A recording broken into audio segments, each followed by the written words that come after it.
Selamat datang kembali di channel Bornet Trader. Di video kali ini saya akan menganalisa untuk perkembangan pergerakan saham-saham dari sektor komoditas, saham-saham CPO. Pertama TAPJ, kedua DSNG, ketiga BWPT, keempat Getco, kelima L-Ship, keenam AALI, ketujuh SSMS, kedelapan SIM, ke-9 JAR, ke-10 TBLA, ke-11 PMMP, ke-12 NICE, dan terakhir Sola. Woi, Sola bangun nih ya. Sebelumnya kan ARB. Langsung saja ke saham pertama ada TAPJ yang ditutup di harga 550 menguat 1,85%. Kalau dilihat data saksi asing net buy. Kalau dibuka semuanya TAPJ diakumulasi. Langsung saja ke teknikalnya. TAPJ belum kemana-mana ya, karena dia baru bagi dividen, tapi kemungkinan besar karena fundamentalnya bagus tuh TAPJ ya. Dan kalau nanti harga CPO-nya sudah di atas 4.000, ini kemungkinan besar ya. Harga CPO tuh palingan membentuk swing low-nya karena sudah membentuk higher high dan membentuk higher low. Dan kalau udah tembus 4.000 1-2 bulan ke depan, arahnya tetap akan menguji resistennya kembali 4.500 dan ya yang pastinya arahnya ke atas. Lebih condong arah harga komoditas CPO itu ke atas. Semoga akhir tahun bisa sampai 4.500 untuk CPO-nya. Dan TAPJ juga berpeluang menutup gap dividennya ini. Gap dividennya itu berapa tuh? 91. 13% apa 15% ya. Ya pokoknya kemungkinan besar sih ditutup ya, berpeluang besar. Itu gap menganga. Tahun lalu gap menganga itu ditutup ya teman, memang kecil ya. Tahun ini kan 3 kali lipatnya. Tahun lalu tuh 38. Tapi selalu gap dividen ditutup. Apalagi harga komoditas CPO tuh sudah downtrend dan ada potensi ngangkat ke atas. Jadi kemungkinan besar nih retest saja dan pelan-pelan naik. Potensi ditutup, tapi disclaimer ya, perlu waktu juga. Seperti itu aja. Lanjut, ada DSNG yang ditutup di harga 650 sama harga penutupan hari sebelumnya. Kalau dilihat data asing net sell, kalau dibongkar semuanya DSNG di distribusi. Langsung saja ke teknikannya. DSNG saat ini belum kemana-mana, tapi lebih condong kalau nanti malam ya, karena harga CPO ini kan masih bergerak di hari Jumat. Kalau nanti malam tembus 4.000 atau minggu depan, kalau menurut saya DSNG berpeluang masih sideways, range-nya 635 dan resistannya 720. Dan kemungkinan besar untuk DSNG ini ya dalam pembentukan pola symmetrical triangle. Ya, jadi lebih condong kemana arahnya? Lebih condong ke atas. Itu aja untuk DSNG. Kalau dilihat dari time frame weekly-nya itu koreksi biasa. Doji kalau bulanannya volumenya coba lihat. Volumenya kecil ya. Tapi kan sisa seminggu ke depan lagi. Kalau minggu depan dia bodinya atau tutupannya di atas 670 sih menarik untuk Juni. Dan kalau Bapak Ibu perhatikan di time frame bulanan itu kan lagi sideways. Sideways-nya panjang benar ya. Bahkan dari 2024 tahun DSNG itu sideways. Ya momentumnya semoga tahun ini dia tembus 720, siap-siap uptrend ya. Dan view-nya bisa pola cup handle. View lebih panjang. Ini menarik juga nih DSNG ya. Tapi saya kalau untuk saham CPO saya lebih memilih TAPJ. Kenapa nggak L-Ship dengan AALI agak lambat? Tapi ya silahkan boleh juga. Nah ini DSNG juga menarik nih. Kalau tembus 700 720 tahun ini ada potensi uptrend. Bisa jadi all time high. Kita nggak tahu ada sentimen apa nanti. Ya pokoknya lihat aja 1-2 minggu ke depan tembus 720 tuh bisa serius naik. Bisa cepet naiknya untuk DSNG. Tapi disclaimer. Itu aja. Lanjut. Ada BWPT yang ditutup di harga 54 sama harga penutupan hari sebelumnya. Kalau dilihat data saksi asing nggak ada jual beli. Kalau dibuka semuanya BWPT di distribusi. Langsung saja ke teknikalnya. Time frame weekly-nya ya belum kemana-mana nih. Coba bulanan. Bulanan doji. Cuman kan belum tutup bulan. Dan Bapak Ibu perhatikan April koreksi tipis. Volumenya kecil. Jadi kalau bulan ini dia bisa tembus 60. Berarti harus naik 10%-an. 11%. Menarik untuk di Juni. Kita lihat nih. Semoga saham-saham CPO nih bangkit. Ya ada peluang dah kalau menurut saya bangkit. Karena Bapak Ibu perhatikan banda detektor small distribusi nggak masalah. Tapi lebih konfirmasi kalau dia tembus dulu EMA 200-nya. Nah tembus 56 nih bisa Bapak Ibu buy on breakout. Tapi disclaimer ya. Atau beli sekarang yang penting stop loss di 50. Udah kembali ke 50 buang aja. Mending beli sekarang daripada beli buy on breakout. Tapi disclaimer ya.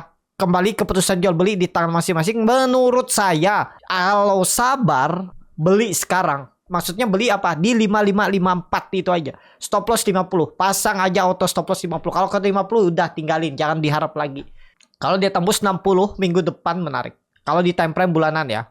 Menarik dia kalau tembus 60 minggu depan. Juni berpeluang ke atas 70. 75 itu bisa. Untuk BPT. Itu aja. Lanjut. ada Getsko yang ditutup di harga 98 terkoreksi 3,92%. Kalau dilihat data transaksi asing net sell.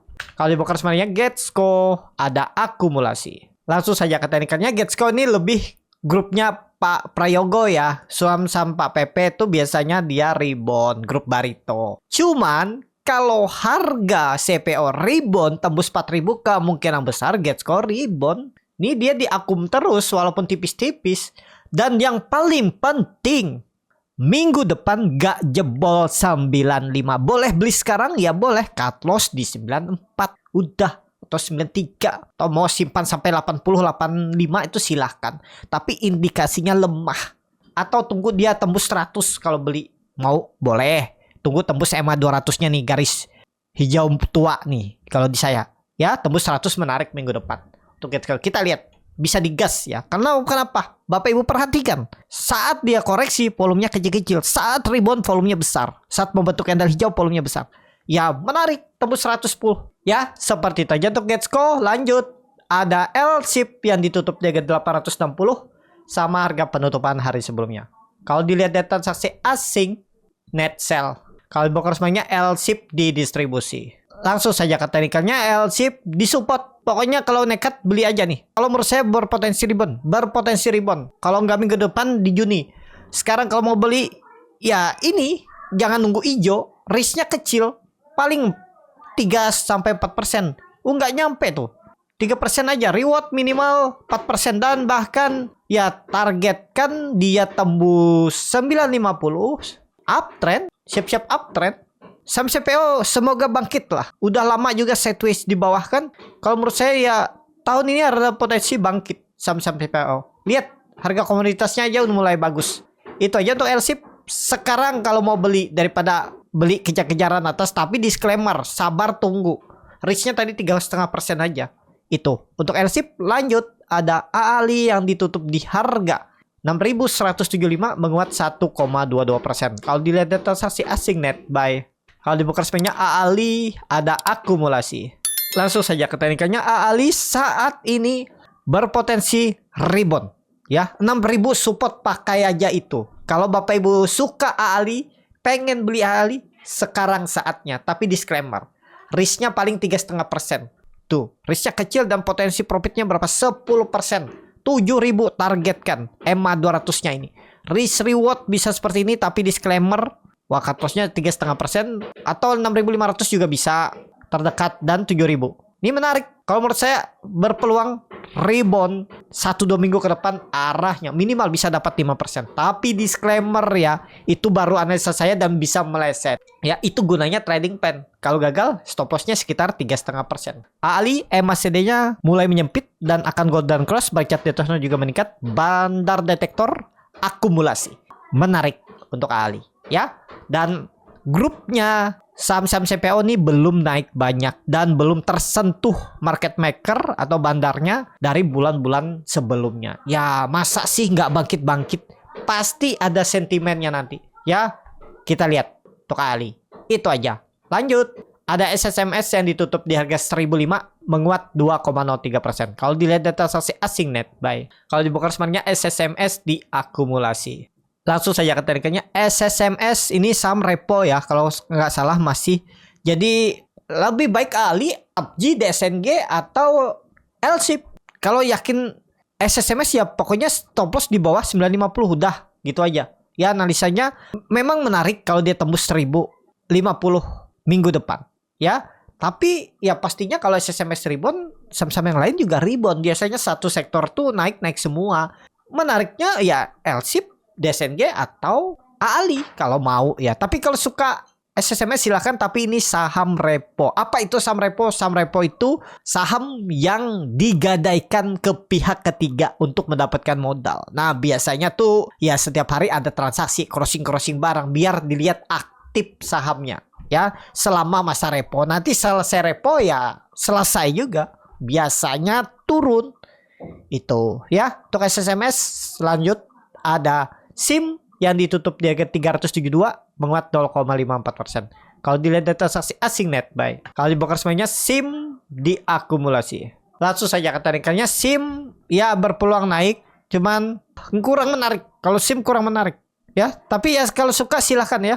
Supportnya pakai aja 360. Saat ini ya sama aja. Satu sektor naik semua. Tapi lebih teknikalnya lo cukup oke tuh yang tadi itu L-Ship yang menarik, Ali, DSNG yang uptrend masih di atas. Kalau SIM juga disupport ya, silahkan lah kalau Bapak Ibu berminat. Trennya kemana? Ya berpotensi naik juga. Kalau grupnya sektor CPO naik juga nih SIM. Saat ini pakai aja supportnya 360. Itu aja untuk SIM. Lanjut. Ada JAR yang ditutup terkoreksi cukup dalam 8,1% ke harga 340. Kalau dilihat data saksi asing net sell. Kalau dibongkar semuanya JAR di distribusi. Langsung saja ke teknikalnya. JAR selama nggak jebol 320 oke masih. Memang ada big distribusi. Tapi kalau mau aman ya nggak jebol 320.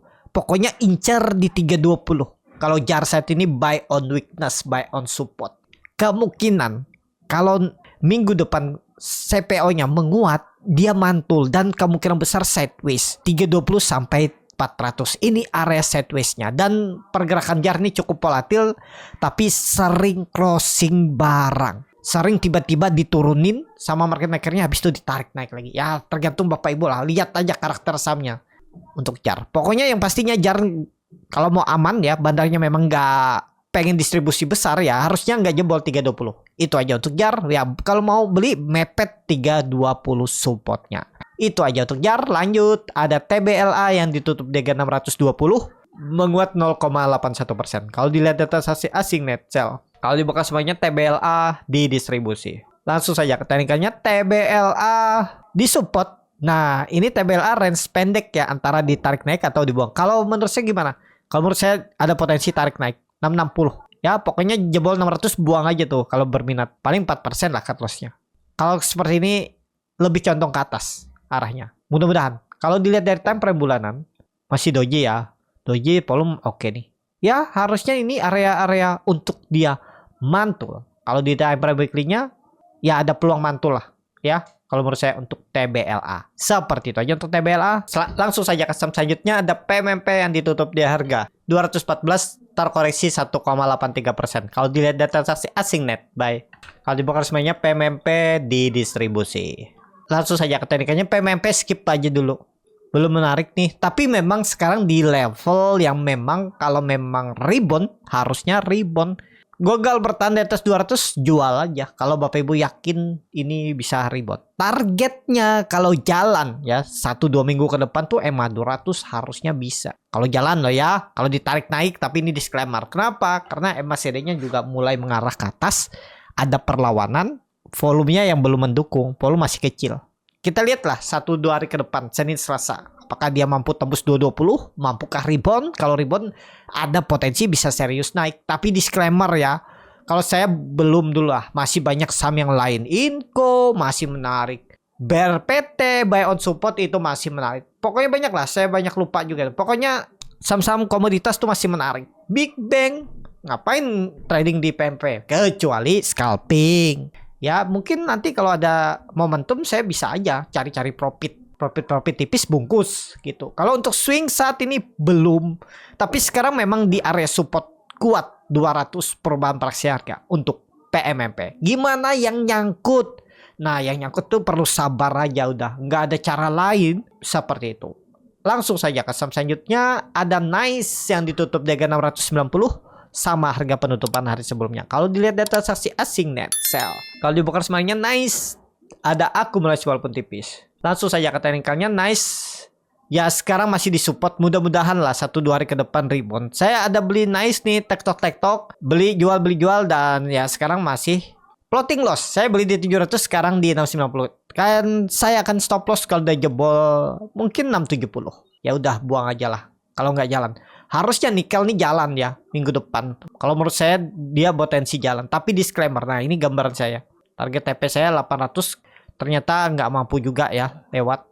Padahal harga komoditas nikel tuh lumayan tinggi kan. 3 hari berturut-turut tuh hampir 12% apa 13% kenaikan. Nice nggak mampu ngangkat.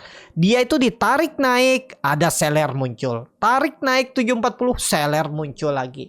Nah itu yang membuat dia susah naiknya karena memang seller jualan. Ya mudah-mudahan minggu depan selesai beres dan siap-siap naik lagi untuk nice. Langsung saja ke saham terakhir ada Sola yang ditutup terkoreksi 30,43% ke harga 64. Kalau dilihat dari transaksi asing net buy. Kalau dibongkar semuanya Sola di distribusi yang herannya loh. Setiap Sola itu minus pasti partisipasi bayarnya tuh retail.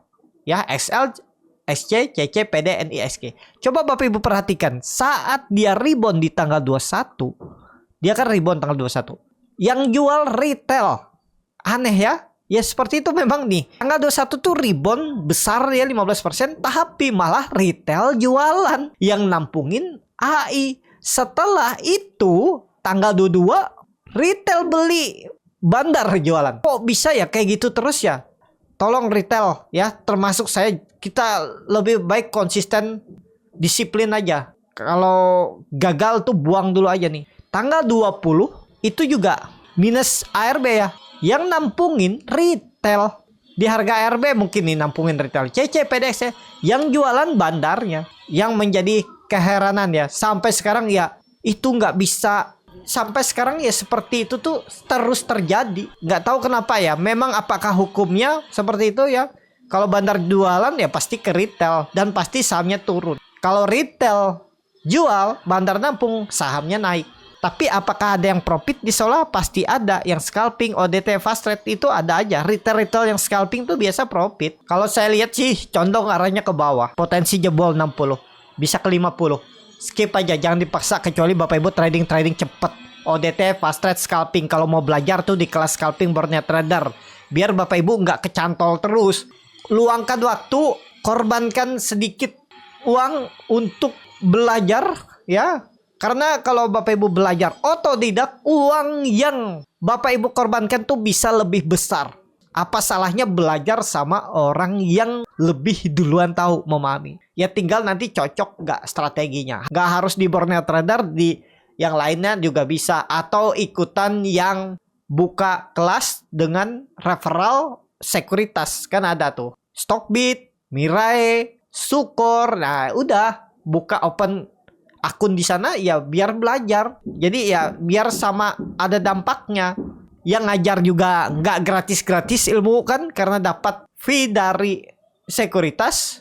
Dan yang join juga dapat ilmu ya. Kalau tertarik juga bisa ikutan di grup Swing Trader Borneo Trader dengan masukkan kode R41778 Stockbit. Itu free ya.